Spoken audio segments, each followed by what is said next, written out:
want everybody to subscribe on our video.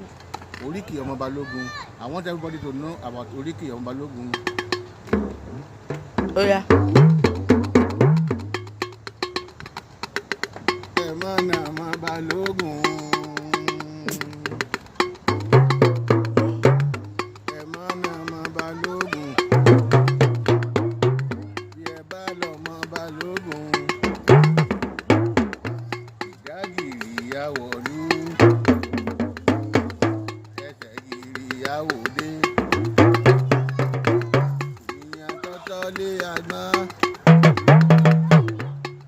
Balogun.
Thank you, and.adeolu and Femi Ayantunde. Thank you.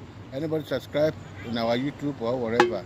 So call us anytime when you need Oriki. Call us. Adeolu, say thank you. 301-404-8620. Adeolu, say something. My name is Adeolu, popularly known as Obaonilu. My number is 202-468-1398. Thank you. God bless you. Bye.